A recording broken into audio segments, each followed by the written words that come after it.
We think it's best if you skip party this year, Emma. We want peace and calm for once. My mother's text glowed on my phone screen, each word hitting like a small dagger. Your sister Kate is bringing her new fiancé, and we don't want any tension. I stared at the message, 15 years of party, memories flashing through my mind.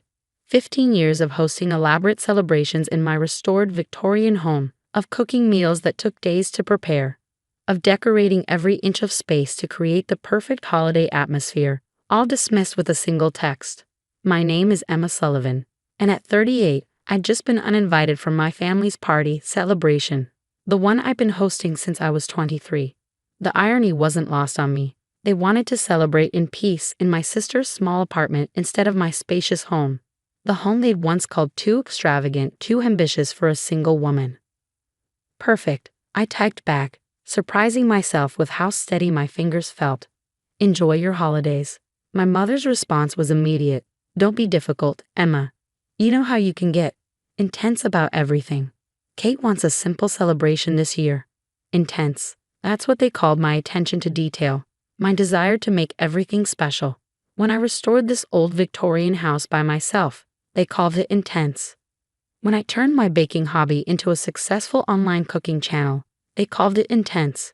When I created magical party celebrations that neighbors talked about all year, they called it intense. I set my phone down and looked around my living room. The party tree wasn't up yet. It was only November 30th. But I could already picture where everything would go.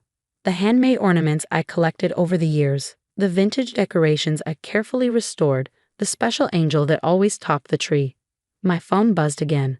Emma, you're not upset, are you? We just think it's Kate's turn to host. She's engaged now, and Mark's family is very traditional. Traditional. Like my sister who changed careers every 2 years was traditional. Like my parents who never hosted party, themselves were traditional. I picked up my phone, opened my banking app, and smiled. No worries at all, I replied. I have other plans anyway. And I did. Plans that had been in motion for months, plans that would make this party unforgettable, just not in the way my family expected. The next morning, I made 2 calls. The first was to my friend Olivia, who ran the local children's home. Everything's set, she told me excitedly. The kids can't wait. Are you sure about this, Emma? More sure than I've ever been, I replied, my heart warming at the thought of what was to come. The second call was to my agent. Yes, I had an agent now, another thing my family dismissed as intense. The contract's signed, she confirmed. The Food Network loved your party, special pitch. They'll start filming next week. I hung up and looked at my phone. 3 more texts from my mother, each more probing than the last. What other plans? You always host Christmas. Are you going somewhere? Emma, answer me. I set my phone to silent and pulled out my planning notebook. The one my sister had mocked as obsessive last party when I was organizing the perfect holiday meal. This year, it held different plans, special plans. The doorbell rang, interrupting my thoughts. It was Mrs. Anderson from next door, clutching a tin of cookies. Emma, dear, I just heard from your mother at the market. Is it true you're not hosting party this year? The whole neighborhood looks forward to your celebrations. I smiled, taking the tin. Don't worry, Mrs. Anderson. Party isn't canceled. It's just going to be different this year. Very different. As I closed the door, my phone lit up with another text, this time from Kate. Mom's worried you're mad. Don't be dramatic, sis. You know how overwhelming your Christmases can get.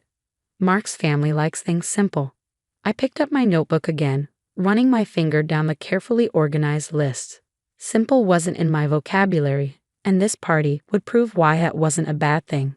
My family wanted peace. They would have it, along with the realization of exactly what they'd given up. Let them have their simple Christmas. Mine was going to change lives, and they had no idea what was coming. The next 2 weeks flew by in a whirlwind of activity. While my family sent probing texts about my plans, I was busy transforming my Victorian home into something magical. The Food Network crew arrived, setting up equipment and capturing every moment as I decorated each room with a different theme. And this, I explained to the camera, gesturing to the massive tree in my living room, is our wish tree. Every ornament represents a child's party, dream. The producer wiped away tears as I showed her the handwritten wishes from the children's home, each one carefully transformed into a beautiful decoration. My phone buzzed constantly. Kate's messages grew more irritated. Mom says you're not even answering about party, dinner preferences. Are you trying to make me look bad? I smiled, remembering how last year she complained that my traditional party, dinner, was showing off. Now, apparently, my absence was equally problematic. The local news caught wind of what was happening. Local chef partners with children's home for party, miracle, read the headline. My mother called immediately. Emma, what's this article about? Are you doing this to spite us? No, Mom, I replied calmly, watching as volunteers helped set up the outdoor light display. I'm doing this because while you're all seeking peace, 30 children from the home have never experienced a real party celebration. The silence on the other end was telling. But what about family? She finally managed. Exactly, Mom. What about family? My father tried next, his gruff voicemail message almost making me laugh. Princess, your sister's very upset. She thinks you're trying to steal attention from her engagement. Can't you just come to her apartment for a quiet dinner instead of whatever this is? I was reviewing the final plans with Olivia when Kate showed up unannounced. She stood in my foyer, taking in the transformation with wide eyes. What is all this? The house was stunning. Each room told a story. The dining room set for 35 children plus staff. The living room with its massive wish tree. The kitchen preparing for cooking lessons where the kids would learn to make party cookies. This, I said, gesturing around, is what party should be about. Not peace and quiet, but joy and giving. But Kate struggled, watching a crew member adjust lights for the upcoming TV special. Is that a Food Network van outside? It is. Turns out my intense approach to party is exactly what they were looking for. The special airs on party eve. Kate's face flushed. So this is about showing us up. Making us look bad for wanting a simple family Christmas. I shook my head, handing her a folder. Inside were photos and stories of each child who would be celebrating here, along with their party wishes. No, Kate. This is about making sure these children have the party they deserve. The kind of magical celebration I used to create for our family, before it became too overwhelming for everyone. She flipped through the pages, her expression softening. Emma, hi. You should go, I said gently. You have your simple party to plan, remember? Mark's traditional family is waiting. After she left, Olivia squeezed my arm. Your sister looked shocked.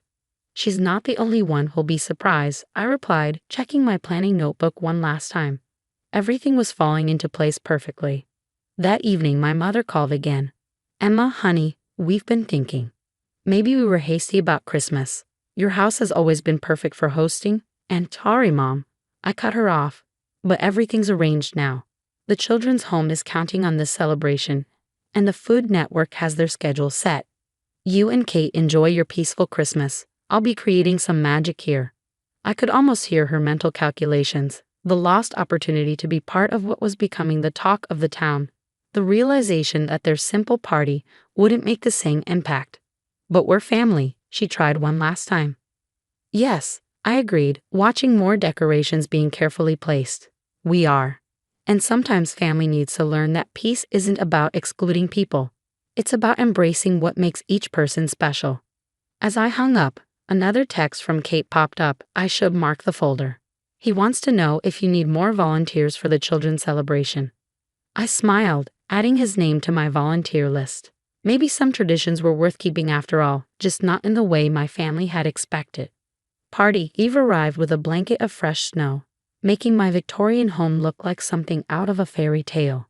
The Food Network crew was capturing every moment as excited children from the home arrived in small groups, their eyes wide with wonder. Welcome to Party, Magic. I greeted each child, my heart warming at their amazed expressions. The house had been transformed beyond even my expectations. Every room sparkled with lights, each space designed to create perfect memories. My phone had been surprisingly quiet for the past few days. After Kate's fiancé and Mark volunteered, something had shifted. He'd spent several evenings helping set up, clearly impressed by the scale of what we were creating. Your sister talks about simple celebrations, he'd said one night. But this is what party should be. The party special began airing at 7 p.m. I was too busy with the children to watch, but Olivia kept me updated on the social media explosion. Our small town was trending as viewers across the country shared their emotional responses to seeing the children's wishes come true. At 8 p.m., my doorbell rang. I opened it to find Kate standing there, tears in her eyes. "I just watched the special," she whispered. "Emma, I'm so sorry, we were wrong. All these years we called you intense when you were just magical." Behind her stood my parents, looking both ashamed and awestruck. My mother clutched her handkerchief, while my father couldn't stop staring at the joy-filled scene through my front windows. "The way those children look at you," my mother said softly. "It's the same way you used to look when planning party each year, before we started complaining about it being too much." I stood in my doorway, watching their faces as they took in everything. The children decorating cookies in the kitchen, the singing coming from the living room, the pure happiness that filled every corner of my home. "Peace comes in many forms," I said finally. "Sometimes it's in the quiet, but sometimes it's in the chaos of joy." My father stepped forward, pulling me into a tight hug. "Princess, we forgot what party really means. Can you forgive us?" Before I could answer, one of the younger girls from the home came running up. "Miss Emma, come quick. Tommy just found his wish ornament on the tree." I smiled at my family. "Would you like to come see what real party magic looks like?" They followed me inside, where Tommy, a shy 8-year-old, was clutching his ornament with trembling hands. Inside was a note confirming his greatest wish. He'd been approved for adoption, and his new family wanted to surprise him tonight. As Tommy fell into his new parents' arms, there wasn't a dry eye in the house. The Food Network crew captured it all, while my mother gripped my hand tightly. "This is what you do," she whispered. "You make dreams come true." Kate moved through the room, helping children with their cookie decorating, while Mark led a group in party carols. My father found himself surrounded by kids eager to hear his stories, his usual reserve melting away in the face of their enthusiasm. Later that night, as the celebration continued, my mother found me in a quiet corner. "When we said we wanted peace this Christmas, we thought that meant something simple and quiet. But this," she gestured to the joy-filled rooms, "this is real peace. Watching dreams come true, seeing love in action. That's all I ever wanted to create," I replied. Every Christmas, every celebration, it was about making magic real. The evening wound down with hot chocolate and carol singing. The children, tired but happy, were safely returned to the home, except for Tommy, who left with his new family. The Food Network crew packed up, promising this would become a holiday tradition. As my family prepared to leave, Kate hugged me tightly. "Our simple party tomorrow seems a bit silly now," she admitted. "Any chance your intense sister and her magical house could host instead?" I laughed, pulling out my planning notebook. I might have already prepared for that possibility. My father chuckled. "Of course you did, Princess. You always think of everything." And so party day found my family back in my Victorian home, celebrating together as we always had. But this time, there was no criticism of my intense planning, no complaints about it being too much.